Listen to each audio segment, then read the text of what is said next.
Hello friends, SPM blogs में आप सबका स्वागत है।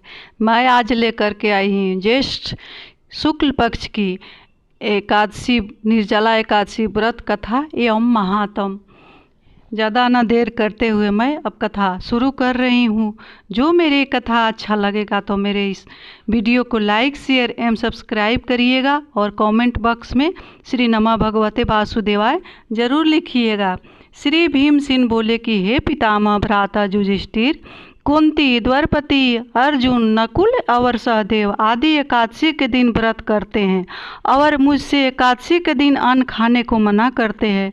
मैं उनसे कहता हूँ कि भाई, मैं भक्ति पूर्वक भगवान की पूजा कर सकता हूँ और दान दे सकता हूँ, परंतु मैं एकादशी के दिन भूखा नहीं रह सकता हूँ। इस पर व्यास जी बोले कि हे भीमसेन, यदि तुम नरक बुरा और स्वर्ग को अच्छा समझते हो तो प्रत्येक मास की दोनों एकादशियों को अन्न न खाया करो। इस पर भीमसेन बोले कि हे पितामह, आपसे प्रथम कह चुका हूँ कि मैं एक दिन एक समय भी भोजन किए बिना नहीं रह सकता, फिर मेरे लिए पूरे दिन का उपवास करना तो कठिन है।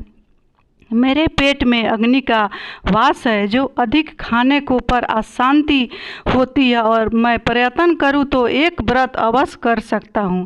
अतः आप मुझे कोई एक ऐसा व्रत बतलाइए जिससे मुझे स्वर्ग की प्राप्ति हो। श्री व्यास जी बोले कि हे वायुपुत्र, बड़े बड़े ऋषि महर्षियों ने बहुत से शास्त्र आदि बनाए हैं। यदि कलयुग में मनुष्य उसका आचरण करे तो अवश्य ही मुक्ति को प्राप्त होता है।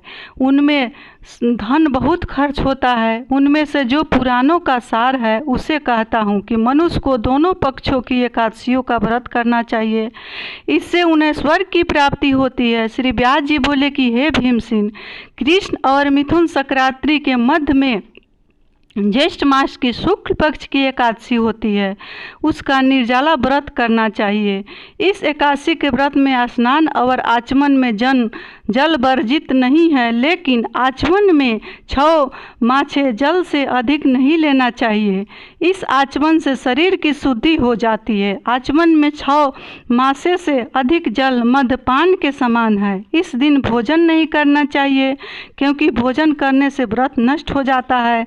यदि सूर्योदय से सूर्यास्त तक मनुष्य जलपान न करे तो उसे 12 एकादशी के फल की प्राप्ति होती है। एकादशी के दिन सूर्योदय से पहले ही उठना चाहिए।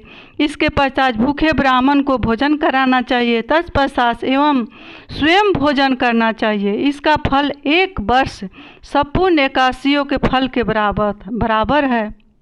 हे भीमसेन, स्वयं भगवान ने मुझसे कहा था कि इस एकादशी का पुण्य समस्त तीर्थों और दोनों को बराबर है। एक निर्जला रहने से मनुष्य पापों से मुक्त हो जाता है। जो मनुष्य निर्जला एकादशी का व्रत करते हैं उनको मृत्यु के समान भयानक यमदूत नहीं देखते हैं। उस समय भगवान विष्णु के दूत स्वर्ग से आते हैं और उसको पुष्पक विमान पर बैठाकर स्वर्ग को ले जाते हैं। अतः संसार में सबसे श्रेष्ठ निर्जला एकादशी का व्रत है। अतः यत्न पूर्वक इस एकादशी का व्रत करना चाहिए। उस दिन ओम श्री नमः भगवते वासुदेवाय मंत्र का उच्चारण करना चाहिए।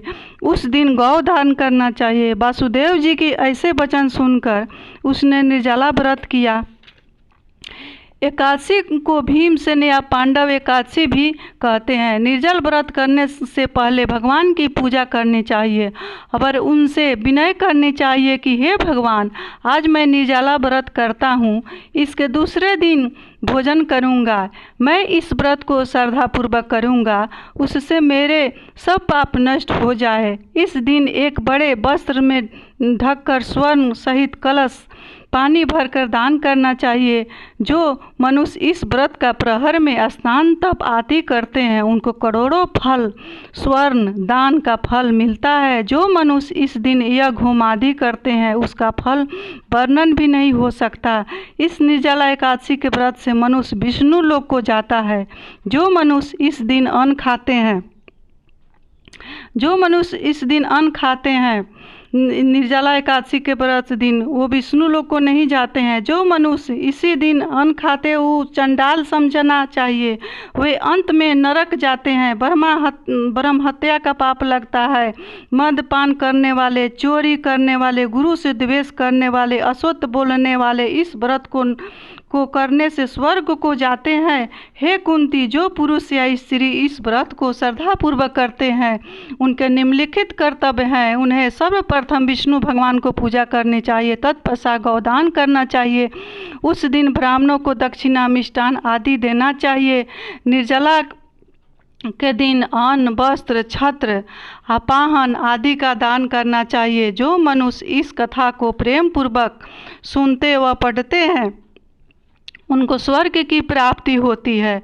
जो मनुष्य उस दिन निर्जला एकादशी का व्रत करते हैं उनको विष्णु लोक की प्राप्ति होती है। और जो इस कथा को सुनते हैं और इस महात्म को सुनते हैं और सुन करके उसी के अनुसार व्रत करते हैं उसको वैकुंठ को प्राप्ति होती है। उसका वंश फलता है, फूलता है, उन्नति को और अग्रसर होता है।